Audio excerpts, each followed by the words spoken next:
Right. Oh,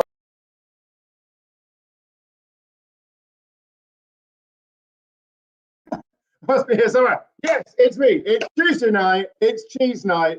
I am back in Cornwall.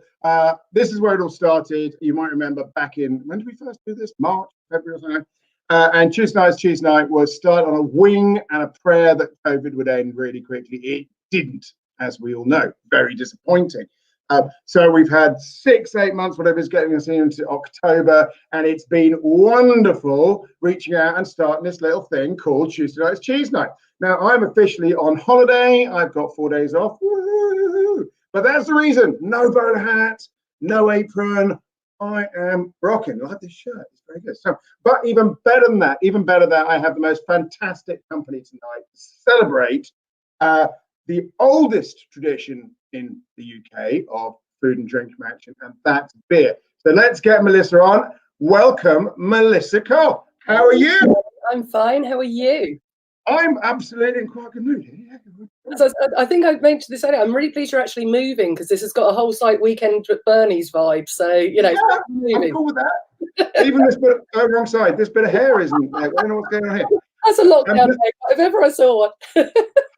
It proves that I have hair, which is important. Out of control. I need to go and get mine cut again. You have amazing lustrous hair. That's amazing hair. I wish I had half your hair. I wish I had a quarter of your hair. In fact, I'll take your offcuts. You know, come on. Right, Melissa, enough chat. You are a British beer legend. So you've got the elevator pitch. Tell us who you are, what you do. So introduce yourself to Cheeseland. So I'm Melissa Cole. I'm a beer writer, international beer judge. I also have just, in a moment of what can only be called COVID crazy, gone into partnership with some folks to open a small bar restaurant in Borough Market. I know I didn't tell you. Know that? You were going to spring some things on me. Wow, cool. Yeah. So for those of you who know Borough Market, you might know the Rake, which is a little specialty beer bar. And right behind the Rake is the Jubilee Kitchen, which they built a lot of kind of static market stalls, for want of a better phrase. Yeah. Plumbed in and all that. Used to be a bit of a sort of car parky kind of place. Yes, exactly. Yeah. So we're right by the amphitheatre seating, and we're doing great international and UK beers, and also some nice hearty food. So we've got a bit of a German vibe going on at the moment, and we're going to be playing around. Amazing. Are we going to have knockwurst and all that kind of stuff? Yeah, there's all that kind of stuff. We've got the most amazing pretzels and currywurst and spätzle and all sorts of fun at the moment. And we're just going to keep on mixing it up, and then we're going to focus very much on UK producers and UK produce. When we So it is open or is about to open? No, it is open. It's been open a couple of weeks now. So, and we are outside, and we've got lots of lovely warm blankets, and we've got lots of planters around the place to keep the wind off you. And if you want to come and snuggle up, we've still got rule of 6, of course, which is a bit of a blessing. Yeah. What's that? Yeah. Only 6 beers? Is that what the rule of 6 is? Yeah. If you come, you have to order 6 beers. Yeah, that's a very good rule. Very good rule. Which we've broken tonight because, well, it depends how you count really. Because I've got 4 beers. How many have you got? 1. Okay, that's more than 4. I'm about to get beer envy. Yeah, in fairness, have you seen the shelf? I'm reading the wrong way. Have you seen the shelf behind me? I mean, yeah. Do this all night. I'm guessing this is your spare room, except your spare room looks like a bar. It's my office. Actually, it's more my husband's office at the moment, seeing as he has to work from home and he has to be on calls 24/7, pretty much. So yeah, it's more my husband's office than mine, but it is actually my office, and a lot of my cold beer shelf storage is over there.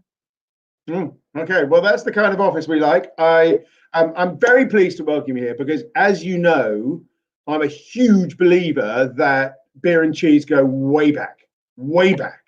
They do.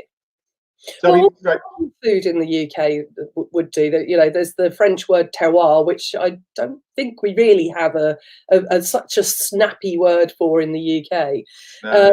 But it really does. It comes down to roots, and it comes down to territories and areas and locale and all the things that have become easy to dismiss as buzzwords, really. And I think that's a real shame because we actually are a nation of people with regional foods and regional drinks and regional produce. And whilst we're lucky enough to have a food network now, that connects us to be able to get that kind of stuff pretty much all over the country. We've become a little bit blasé about it. I think we have got blasé about it, but I am of the generation that believes the group of people who thinks we have lost it, because I do think that although the geography is still there and the climate is still there and the geology and the maybe even the breeds, the knowledge is not. And the knowledge needs to overlay those things to bring cuisine to life. Because cuisine, in my opinion, is the understated half of terroir. So terroir is the physicality of a geography, whereas cuisine is the sociology of the geography.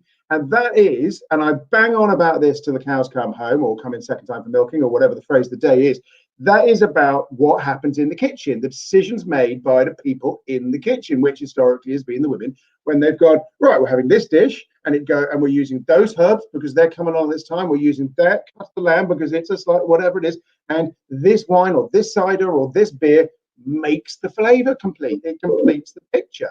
And that sort of social decision making that gets handed down from mother to daughter to mother. Yeah, well, also you've got to remember that women were the brewers as well. So up until the Industrial Revolution, women were the brewers. So in exactly that same way that you're talking about, in that you would have used these herbs because they were in season and so on and so forth, that would have exactly applied to beer before the 15th century, because that's when the Dutch started bringing hops over. So okay, I'm feeling you need to give the 101 in British beer. Start at the beginning and take us through. You have 50 seconds. Okay, well, probably the oldest, as far as I'm aware, example of brewing settlement that we've dug up is actually in Ireland. It's not in the UK, but our islands obviously always interconnected. And what you used to have was gruit. So gruit would have been made would have been ale. Which would have been made without hops, so it would have used things like yarrow, alecost, bog myrtle, anything else that was aromatic. It would have been probably spontaneously fermented, probably from a starter, a bit like the way that we think sourdough now. And up until the 15th century, when the Dutch started bringing in hops, and that was when beer and ale actually became two separate things, because beer, coming from B-I-E-R, the Germanic Dutch, would have been the hopped drink, and ale would have been the unhopped drink. So that's pretty much that's your. So put some dates on that. You think that you're telling us that hop drink, which is a really strongly British thing, this bitter beer, kicks off in about 1450, something of that order. Yeah, about that. Yeah, so a bit later. Okay, so I'm gonna go out on a limb here. That's what Tudors. Tudors? Is that back then? Oh, please don't ask me. Okay, well, let's go with Tudor, and someone out there will correct us. So the bitter beer that we think of as uniquely British is about 500 years old. Well, you've got to bear in mind that, for example, yarrow and alecost in and of themselves are extremely bitter plants. So that bitterness would have been there to balance out the sweet liquid in the beer. So it's very difficult to tell whether fermentation would have gone all the way through, whether it would have had wild yeasts in it, so Brettanomyces, for example, which makes things very dry. It's very difficult to know that. You can't. Yeah. It's difficult to extrapolate that. But beer is always inherently relatively sweet in some way, shape, or form. So you need to balance that. So you balance that by using bitter herbs. Okay, cool. And let's face it, a hop is just a climbing plant with cones on it that you can use like a herb. I mean, it is. It's a readily available flavorant, without using e-numbers. Yeah. I mean, if we look at the development of taste, we see the climb of sugar in the last, well, basically since we've started bringing sugar in large production from the West Indies. The old flavor profiles would have had a much lower appreciation of sugar than we would, and things like bitter and acid were very prevalent in some of our early Cheshires and that kind of thing as distinctiveness. Yeah. Right. And I mean, again, as I said, it's very difficult to tell, but it's quite likely that a lot of these beers, if they did have wild yeasts in them, probably did what we call attenuate, which is ferment out to virtually negligible. I mean, there's not a sugar in beer, full stop. There's no sugar in cheese either. People go, oh, I'm a bit lactic intolerant. Don't go, well, there's no bleeding lactose in cheese. So what do people know, eh? Right. So we're gonna start. I was going to go for Cheshire because Cheshire is possibly, along with the Gloucesters, our oldest British cheese. I want to start there, but I haven't because we featured that quite recently. I've got Sarah Appleby coming on in a couple of weeks. I've not gone there. I've gone with Kirkham's Lancashire, one of the oldest cheeses. So a classic like that, Melissa, where would you go with beer and why?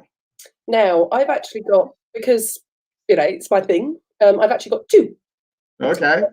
Right. One thing, I'm aware this is going to be like swearing at you. But one thing I want people to be aware of is that now you can get genuinely good, sorry, it's really difficult with the light because it's got a shiny label. There we go. Really good non-alcoholic beer. I knew you were going to do that. Go on. Sell it to me. Sell it to me. So this is the woodcutter brown ale. So brown ales actually you don't see a lot of now, which I think is quite a shame. I'm taking it that's like, you know, what Magnus is to cider and Newcastle brown is to brown ale. Would that be fair? Pretty much, yeah. So, well, I mean, Newcastle brown ale, unfortunately, over the years has successively been killed by its owner. So this is a really rich, rounded. It's got little hints of a little bit of sort of cocoa powder. It's got a lovely hazelnutty character to it. And it's got a little bit of that sort of camp chicory, so the fake coffee kind of thing. Yeah. And it's really, really nice. And the great thing is it has got some roundness in it because actually, in fairness, sorry, lactose intolerant people, it has got some lactose in it. So you need that sometimes to put body back in where the alcohol has taken it, where the lack of alcohol doesn't give it. So well, actually, I've got to match that, but pretty much only in colour, is something called Connor's Stout. Imperial smoked stout. It's not the same, is it? You've got him big for a cheese that is much as I love Mrs. Kirkham's, and I will say that I think it is a beautifully complex cheese, but it's not a big cheese. No, it's very light. And you've gone for a big beer, and I would normally recommend that what you do is you try and have parity of flavour. Okay. Parity. Okay, 1-0 to you is all I'm saying. That didn't work quite so well then. No, it didn't work quite as well. Delicious beer, great cheese. Yeah. Beer is rolling over the cheese on my side. Yes, it will do. It will absolutely stampede over it. So I'm being very cocky. I haven't actually tried this yet. Well, we talked about this earlier. You cannot guarantee a cheese and beer match. You can say it's likely or less likely, but the cheese is going to move in its flavor profiles day to day, month to month. So you can never be quite sure which one's going to tip the ground. Funny enough, speaking of which, I assume we have probably pieces from the same truckle. This is a little fudgier than I'd normally expect Kirkham's to be. It's a little tiny bit sweeter. It's a little bit more round. It is. You've got that the double texture you're getting from the multi-day curd. So it's got the give, the not give, the give, the not give in the mouth. But the softness it's got a much more milkiness, but it's not a lactic milkiness. We've not got high acidity at all. It's quite delicious, actually. It is. It's actually that's probably the. I hesitate to use the word sweet, and that's why I sort of said fudgy. No, I'm with you. That sort of almost finger of fudge kind of flavour to it. It's not sweet in that. It's not sweet in a sugar sense. No, it's sweet in a cream sense, a sweet cream sense. Texturally, it's very good. And we eat quite a lot of Mrs. Kirkham's Lancashire because my husband's actually from Liverpool. His parents moved to Preston later on in his life, and also we actually had Mrs. Kirkham's as part of a cheese and ham terrine at our wedding. So. Oh, okay. Mrs. Kirkham's helped us find the recipe for because it was one that my husband remembered he'd had with his parents at a restaurant down the road from the dairy. Oh, so this really is a proper old friend. Well, it goes to show long history of beer and cheese. So I've got a Padstow IPA here. Now, where I am is this is my nearest brewery, by which I mean it's no more than 4 miles away from where I'm sitting. So we have this a fair amount. Yeah. And this is absolutely hitting it spot on. Yeah. Absolutely. I mean, it's getting some. What I really love about really good beer and cheese or any match is you get springing up flavors that you didn't really appreciate in either previously. Yeah. And I would say I'm getting a bit of seaweed. Strangely enough, I'm getting a little bit of green moss. It's really delicious. Oh, okay. Yeah, man. That might be a bit of minerality. They might have treated the water in order to make the beer the style that it should be. It's getting the minerality. I'm going with the minerality. It's so delicious. It's giving a bit of body to the beer, and it's giving an effervescence to the cheese. Yeah, I mean, to be honest, a lot of smoked beers tend to have a bit of astringency from that smoked malt. So what it actually might be doing is it might be helping to balance out, and also the dark roasted malts as well, because they have like when you eat them raw, well, when you eat them in their raw state before they go into the brew, they almost like taste like crunching on a coffee bean. And of course, we know that coffee's naturally bitter and astringent. Yeah. So that hopefully the cheese will be helping to balance that out a little bit. So let's go back to beer as a historical, fact of British cuisine. So I was always told, and I'm sure you can fill this out, that for a long time the water in this country was frequently, particularly in the cities, not good to drink, and beer was the go-to processed liquid. That meant a lot of people were drinking beer because the water was unsafe. Is that true? Mainly, no. Oh, man. I know. It's an interesting one. It's one that I've challenged. It was kind of one that I challenged reading. I was reading, I don't know, I can't even remember what it was. It was something about a historic battle. And I suddenly thought, you always see all these things in books. So, whether it's fictional or historic, everybody's looking to be by water for two reasons. One, the men and the horses need water, and two, it means that it's very difficult to, if you camp with your backs to a bloody great river, it's unlikely anybody's going to attack you from behind. And I suddenly thought, hang on a minute, weren't all these supposed to be absolutely untenable and awful and all that sort of stuff? And I spoke to Dr. Annie Gray. I asked her a question on Twitter. She's a fantastic food historian. And thank you. Finally, you're asking the right questions and all this kind of stuff. Is she the ladies on Kitchen Cabinet quite a lot? Yes. Yeah. She's very good humoured. I mean, she's great to listen to. Yeah. And so she said the whole point actually is that where this assumption has come from, which is an understandable and logical assumption to make, is that where this assumption has come from is actually because water doesn't cost anything, or certainly didn't cost anything then, things now, it never went in the household accounts. Yeah, no, I can sort of see that. There's a lot of things, if it isn't written down, it didn't happen, which is, we see this in the cheese history of the UK, because it was done by women and often consumed where it was made, it's invisible. Yeah. Oh, there's one on that. Oh God, the lady who wrote, I can only see her first name right now, Judith. It will come back to me in a minute. Judith Kerr, great children's writer. No, not her.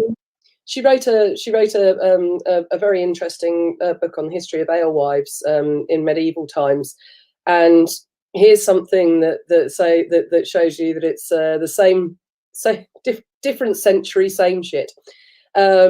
When women got men to sell their beer for them, they got roughly the same.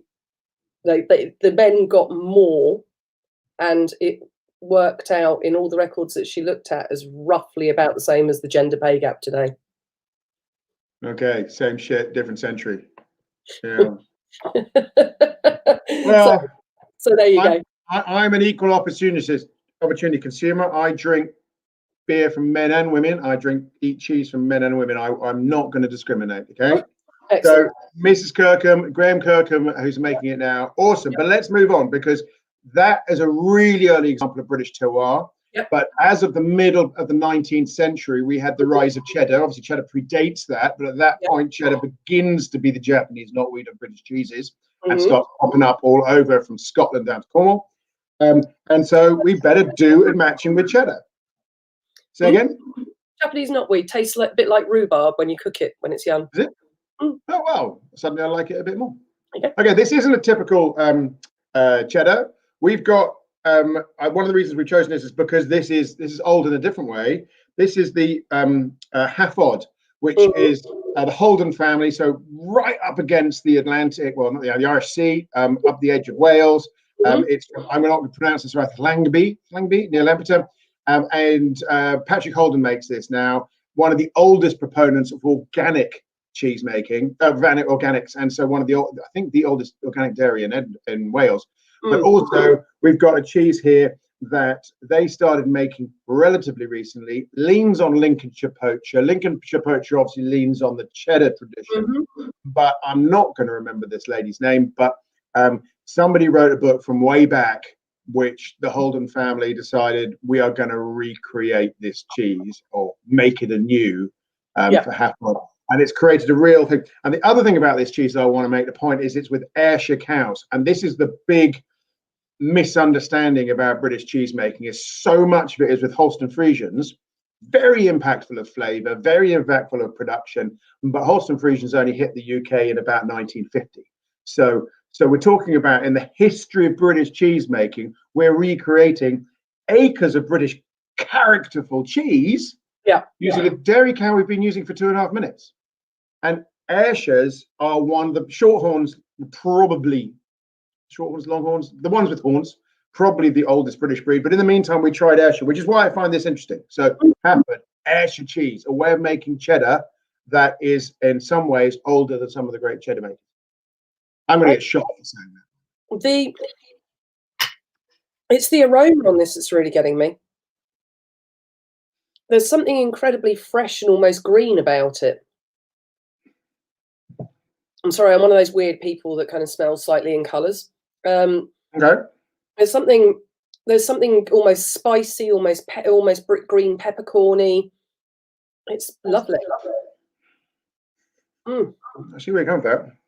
I don't smell in colours. I smell in currents, as in the flow of currents, if that makes sense. Yeah. It goes and it comes and it ebbs and flows and it grows and it minimizes. And I definitely see what you've got, that greenness. And I should go with your green peppercorns, although I wouldn't have said it if you hadn't, if you know what I mean. I'm going to take these glasses off now. I think we've had enough of Charlie Tea on holiday. Off-putting, to be honest. I was beginning to mist up, and it was like, okay, let's get rid of that. Okay, so we're back. Okay, so what would you say is the classic combo with cheddar? Do you know? I don't think you can be that sweeping with cheddar. Okay. Well, you can't. I mean, you just can't, because this is entirely different to, for example, I making some jacket potatoes this evening for dinner, so I grabbed some Dunstow 18-month-old, got the crunchy bits in it, totally, completely 100% different cheese. So you can't be sweeping. So I took a punt on this because I have had this cheese before, but it was actually a lot colder because I'd just stolen a slice in a shop. And I took a punt that actually the new Wild Beer Co. Mixed fermentation IPA would work with it. It's really difficult. Sorry, I'm so sorry because of the lighting. No, I get this problem all the time. The light doesn't pick it up very well. You look great, but when you bring something up to the thing, it's not so much. Oh yeah, so there we go. Hopefully you can just about see that. So this is actually a brand new beer. They developed it very much as a beer to go on the table. They tried to make it as broadly pleasing as possible. That concept makes me very slightly uncomfortable, but I do think the beer is absolutely stunning. It's got beautiful rounded perry pear, lovely sort of soft quincy apple flavors. It's really quite dry, however, which is where that fermentates. So different types of yeast will carry on eating more sugars than the last sort of yeast if you mix culture, which I'm sure that actually is something, mixed cultures is probably something that's used in cheese making. I would imagine that it's cultures are a complicated thing because it hits that whole raw milk versus pasteurized milk debate. So in raw milk, you've got 40 odd, varies enormously, but let's go with 40 odd strains of bacteria. Whereas in pasteurized milk with an introduced starter or non-standard starter, you're looking maybe 4 or 5. So that process which you're talking about is successive cultures taking over where the last one left off is much more complex and interesting in cheese when you're using raw milk. Doesn't necessarily mean you're going to get big fat flavors, because actually the minuscule contribution of each level can actually fall below the recognition level. Go, yeah, I'm sure it happened, can't taste it. Whereas the 4 big starter bacteria using in your starter cultures, they're like, yes, I saw that one, and yes, I saw that one. Do you see what I mean? So it's always an interplay between can you taste it and is it complex? I think there's an element of symphony, even at not even specifically detectable levels. I think there's always a bass note that runs through that would actually make a difference. So you can say that, for example, that the Saccharomyces cerevisiae, the kind of universal fermenter that you will buy as a bread yeast or a beer yeast, or even as a wine yeast as your initial starter, that probably people would say, well, it doesn't really matter in this, but it does, because it will have a signature, and it will have a signature that will weave its way through, even if it's just a little tiny piccolo on the palate. And I do think that there is an element to say that just because it falls below the scientific level, we say we can taste things. I don't believe that it doesn't impact in some way. Yeah. Yeah, I mean, interesting you used the word piccolo, because it's often used to describe this construct of orchestra as a metaphor for complex food construction. So, can you pick out that third violin? No. Does it sound worse without it? Yes. Explain that contradiction. Yeah. And that is what you get with really complex flavors. And actually, it's a similar thing in French food construction. The Italian get 4 awesome ingredients, let them all speak, job done, right? Yeah. Go to France, no, this sauce has 27 ingredients, take 48 hours to make, and I only showed it in the direction of the pan in the first place. And the various elements of that, so I just because you can't explain it doesn't mean it isn't right. Do you know what I mean? Does speak to our whole sensory experience. So this isn't science is real. It's important. We should pay attention. But science hasn't even scratched the surface on our sensory capability. I'm a firm believer that, for example, that both fats and sort of kokumi, that sense of carb heartiness that you get, it's the Japanese word for it, will join. There's a new one on me. What did you say? And you faded out on me. I don't know if faded on the kokumi, I think is the pronunciation. I'm sorry if I'm murdering it. Kokumi. Yeah, and it's the sense of sort of that heartiness that you experience when you eat carbohydrates, or why you crave carbohydrates sometimes. Right. And it's not specifically a taste, because if you think about it, sometimes when you really want carbs, you can eat whether it's pasta or potatoes or bread or just carbs. Yeah. And there's a real sense of when it hits your mouth. Now, that's not wholly fully explained by the actual flavour. It's almost certainly an actual sense of taste. So currently we have 5 recognised ones. Sweet, sour. Well, I'm about to write some big piece on some thesis on taste for cheese. And all I'm doing at the moment is going, oh shit, this is A, hard, B, going to get me in a lot of trouble. I'm okay. We're going to do it. We're going to get shot down. Trust me, it's fun.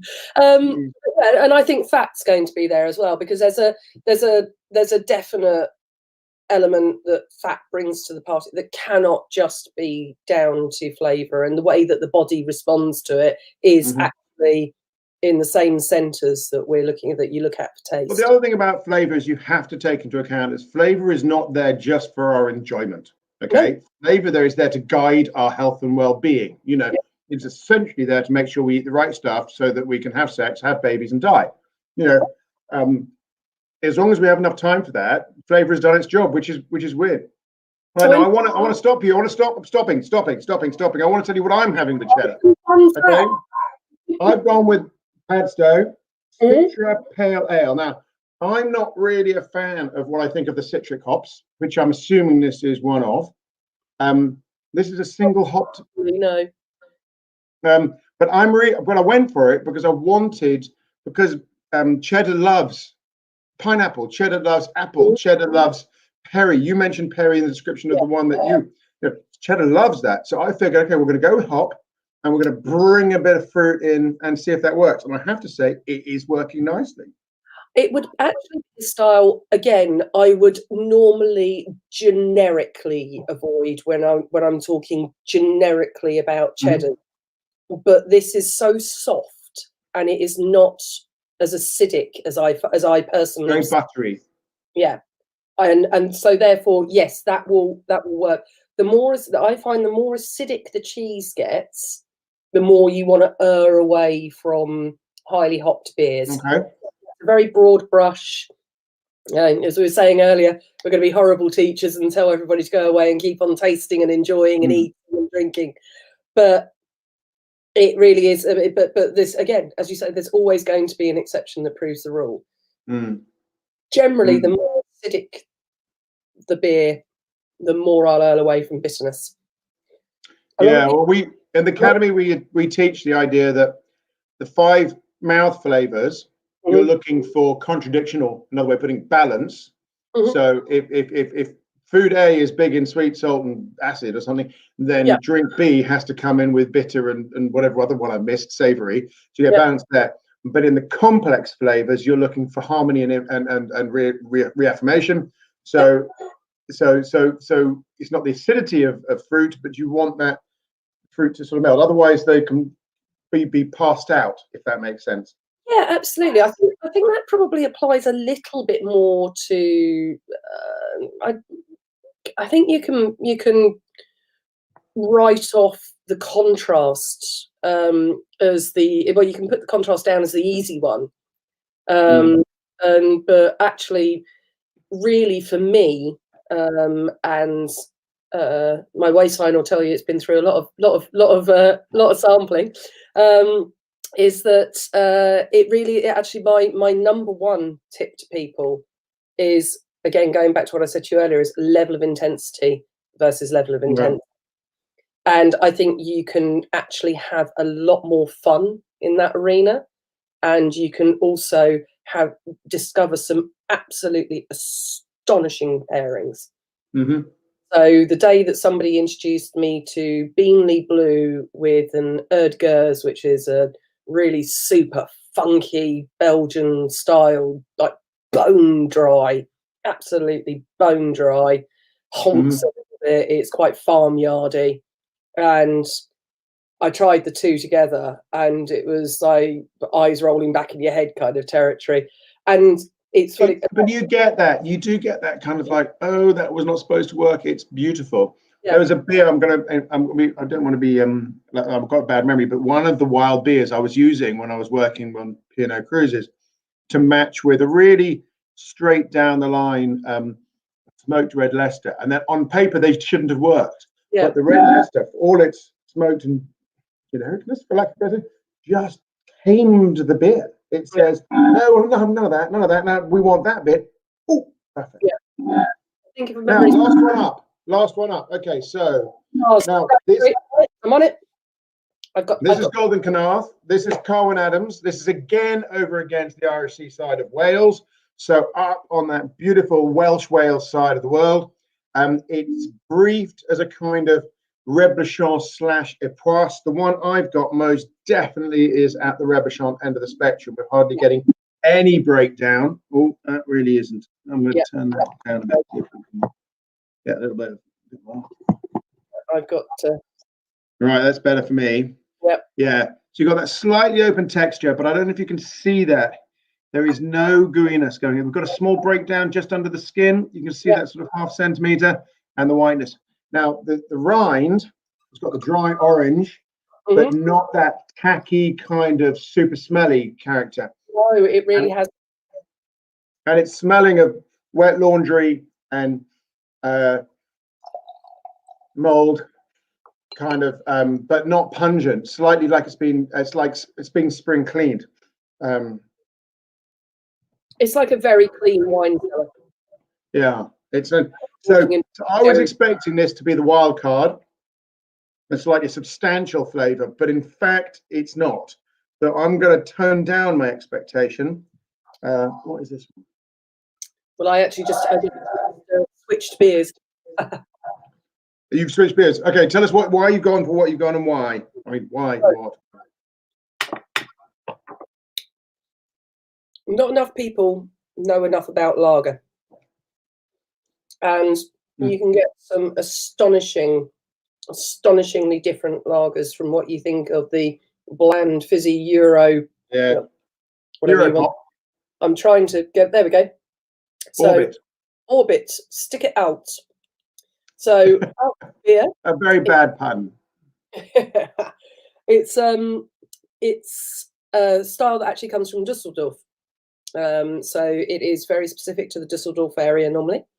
And this specific one is the style was normally only released by a very limited amount of breweries and only on tap at this time of year. And the guys at Orbit absolutely love one of the breweries out there, and this is their homage to that style. Now, this is also, as you can see, not the colour you would necessarily associate with a lager. No, so, no. I was swore blind that's not lager. Yeah, and it's also 6%. So now this is all little bits of very slightly burnt currants on the edge of a cake. Got a little bit of that plummy, pruny thing. And a little, again, just a little dusting of cocoa powder. And all of that is coming together in a beer that has been lagered. And that's actually the biggest misconception. People think lager is actually a style. In my eyes, it's actually a process. It comes from the word lagen, which means to store. And these beers are stored for at least 6 weeks at very low temperatures in order to let them mature properly. So that is what lager is. That's where we get the word from. It's how lager really should be made. Okay. And is it working? Oh, it's fantastic. Can I stop talking I've been through my 4 beers, and this chap, my stout, is rolling over the cheese again. Still a failure. This one, which was by committee from Paso Brewery, I'm going to be honest, the combination was awful. A real sharp up the middle of the face kind of like, not eye winker in the fun sense, but eye winker in a kind of sour bitter sense. Completely failed to make the most of each other. I went back to the Mayday Citra Pale Ale. Just didn't. So I'm Old Faithful IPA Padstow, gentle pleasure, working really well. Yeah, I think for me, my 2 favourites have actually definitely been the darker beers, which is funny. So I really did like the pairing, but the 2 darker beers sort of bookending there. Now, the only other one I would have really liked to have tried, but I think we've run out of time. We have run out of time. Technically, we ran out of time 10 minutes ago, just saying, but you know. Is the Little Pomona Dead Flowers cider from the lovely Susanna at Little Pomona, and I think that would have also gone beautifully with the last cheese. So before we finish, I have to say you've just written a book, right? So I'm going to tell people about that, right? Whoa!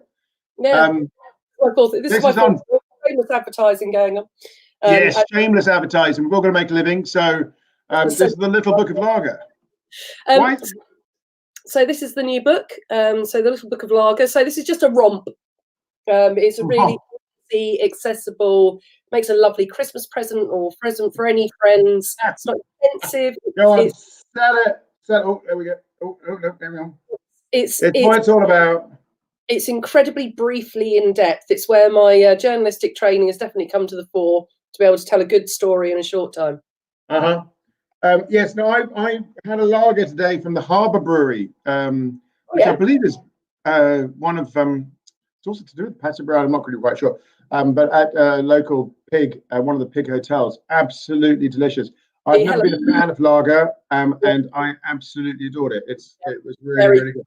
Harbour, very good people. Yeah. Okay. So, Melissa, that's not close enough. Let's get back in close to you. It's been a pleasure to talk to you. Thank you so much for your knowledge. We have to thank the Fine Cheese Company for sending us both cheeses in my God, condition. I'm a ball this weekend with these. Yeah, the Halford is one of the great underplayed cheddars of the UK, and this Kirkland is at his best. He's had an extraordinary year, as everyone knows, where he thought he was toast, and then thanks to the naked beer drinker or naked chef or whatever his name is, it went tonto, and he's back in the game, which was great. How's your been? You had a good year? Have you done all right, COVID permitting? Yeah, I mean, it's been confusing and bewildering, and the book was supposed to be out in May, and then it was delayed until just now, and but yeah, I mean, to be honest, I'm lucky, I'm healthy, my family have all been fine, and we've got roof over our head and all that sort of stuff. So, yeah, at the end of the day, can't complain. It really could be a lot worse, and any stress I entirely bought on myself, really. Yes, no, me too. Yeah, no, I managed to have a pretty awful year in every way except for the important ones, which has been fine. But it's just like, what is it about? Everyone has just tried to do everything this year twice as fast in 4 different ways, and it's been quite hectic, which is why we all need a holiday. We all need a holiday. Yes. Right. We did sneak. Stay on the line. I'll see you in the green room afterwards. But in the meantime, let's get back and tell everyone, learn about cheese, learn about beer. Say thank you to Melissa. You are an amazing person. I will see all you guys next week. I can't remember what we're doing next week, but I'll be back off holiday. It'll be 5 times as good as it always is. Happy cheese eating.